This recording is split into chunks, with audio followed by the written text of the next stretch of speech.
There is a silence that feels heavier than noise, a silence that arrives after everything has burned. Stand in a forest after a fire and you will understand it. The air smells of ash, the ground is black, trees stand like shadows of their former selves. No birds sing, no leaves whisper. To the human eye, it looks like the end. A place once full of life now appears dead, as if nature itself has given up. And many people, when they see this, think the same thing about their own lives. This is over. There is nothing left. I will never recover from this. But nature never agrees with that conclusion, because nature knows a secret most humans forget. After every fire, something new begins. Part 1. The fire that took everything. Before the fire, the forest was alive. Sunlight filtered through layers of green. Roots stretched deep into the earth. Animals followed familiar paths. Birds returned to the same branches every evening. Everything felt permanent. Then one spark appeared. It didn't announce itself. It didn't ask permission. The wind grew stronger. The heat intensified. Flames climbed higher. Fire doesn't negotiate. It doesn't care about age, beauty, or history. Ancient trees burned alongside young ones. Nests vanished in seconds. The forest that took decades to grow was reduced to ash in hours. By morning, it was unrecognizable. And this is how destruction usually arrives in life too. Sudden, unfair, complete. Part 2. The illusion of the end. When humans face loss, they assume it is final. A failed dream, a broken relationship, a lost career, a moment that changed everything. We look at the ruins and say, this is the end of my story. The forest could say the same. Nothing green remained. Nothing familiar survived. If the forest had a voice, it might have whispered, I am finished. But nature doesn't speak in despair. Nature speaks in patience. Part 3. Fire as a hidden teacher. Fire is not only destruction, it is transformation. Some seeds will never open unless they experience heat. Some forests depend on fire to survive. The flames burn away weak growth. They clear space. They enrich the soil with ash. What looks like loss is often preparation, and what feels like punishment is sometimes training. Life's fires often work the same way. They remove what was never strong enough to last. They expose what truly matters. They leave behind space for something better. But in the moment of burning, no one sees that. Pain makes wisdom invisible. Part 4. The waiting season. After the fire, nothing happens immediately. Days pass, weeks pass.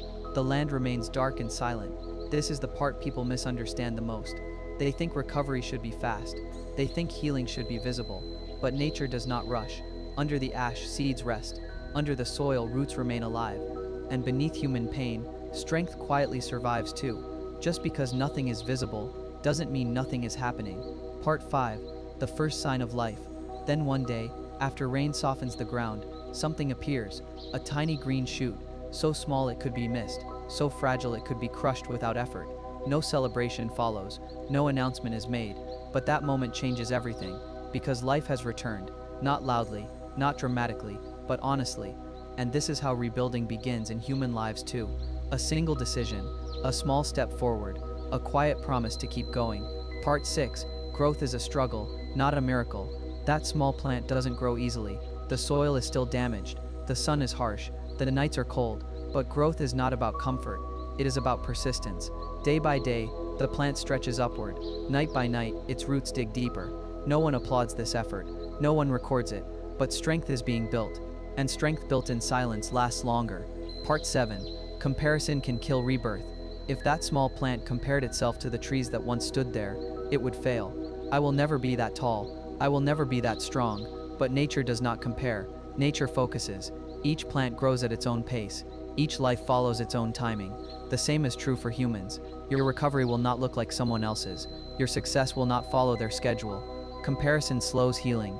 Acceptance accelerates it. Part 8. The return of sound. Months pass. Green spreads slowly across the land. Insects return. Then birds. The first bird song after a fire is powerful, not because it is loud, but because it exists at all. It proves something important. Life remembers how to live. Even after devastation, even after silence. Its roots go deeper. Its plants adapt better. Its ecosystem becomes more resilient. The fire did not weaken it. It refined it. And people who survive hardship often experience the same transformation. They become calmer, more focused, less afraid. They understand loss, and therefore value life more deeply. Part 10. Your fire. Now think about your own life. What burned? A dream? A relationship? Your confidence? Your sense of direction? Maybe you are standing in ash right now, wondering how everything disappeared so quickly. You are not alone, and you are not finished. If nature can begin again after fire, so can you. Part 11. The power of beginning again. Beginning again doesn't mean forgetting the fire. It means learning from it. It means carrying wisdom instead of bitterness, strength instead of fear. Rebirth is not about becoming who you were before. It's about becoming who the fire prepared you to be. Conclusion. The final truth. Nature never ends its story with destruction. It uses destruction as a chapter, not the conclusion. And your life is no different. If today feels like ash, tomorrow can be growth. If today feels empty, tomorrow can be purpose. Remember this truth. After the first green shoots appear, many believe the struggle is over. But rebirth is not a single moment. It is a long process. The forest may look alive again from a distance, but underneath, the real work has only begun. This is the stage no one talks about. The stage where hope exists but certainty does not. And this is exactly where most people quit. The young plants face wind, heat, and storms alone. In this phase, survival becomes harder than before. Nature understands this risk, and so does life. After your first recovery, after your first step forward, new challenges often appear. Doubt returns, fear whispers again. Old wounds try to reopen. This is not failure, this is the test of endurance. Roots are growing deeper than ever before. They search for water, they anchor the soil, they prepare for future storms. Nature invests in strength before beauty. Humans must do the same. Before success becomes visible, discipline is built, patience is trained, character is shaped. If nothing impressive seems to be happening in your life, check your roots. That is where real progress lives. Part 3. The storms that test new life. Rain does not fall gently on new growth. Storms hit hard. Young plants bend, some break, some disappear completely, but the forest does not stop. It adapts. The survivors grow stronger. They learn how to bend without breaking. And this is the painful truth of rebuilding. Not everything returns. Not every plant survives. Not every dream grows again. But what remains becomes stronger than what was lost. Part 4. Why some things never grow back. After a fire, some species never return. Nature does not mourn them. It replaces them. This is one of nature's hardest lessons. Some things were not meant to come back into your life. Some habits, some people, some versions of yourself. Letting them go is not weakness. It is alignment. Rebirth requires release. Part 5. The new forest is different. As years pass, the forest changes. It does not look exactly like it did before. Different trees grow. New paths form. The ecosystem shifts, but it thrives. This is what many people fear the most.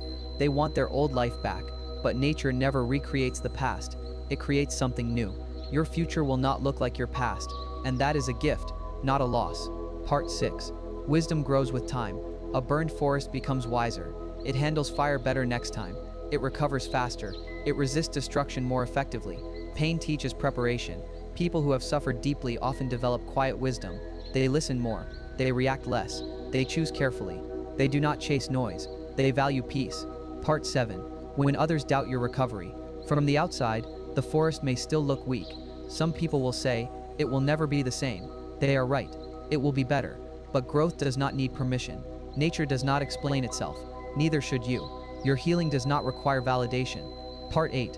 The moment strength becomes visible. One day, the forest stands tall again. Shade returns. Animals settle. Life balances itself. People who visit can no longer imagine the fire. But the forest remembers, and because it remembers, it survives. Strength built through pain never forgets its lessons. Part 9. Your second beginning. Your life after hardship is not about proving anything. It is about protecting what you have rebuilt, choosing peace over chaos, growth over comfort, purpose over approval. This is maturity. This is strength. Fire may change the landscape, but it does not end the story. Rebirth is not instant. It is intentional. And the strongest versions of life are often born from the deepest ashes. Ending lines. Powerful pause. If you survive the fire, you are not weak. You are trained. And if nature can rise again, stronger, wiser, calmer,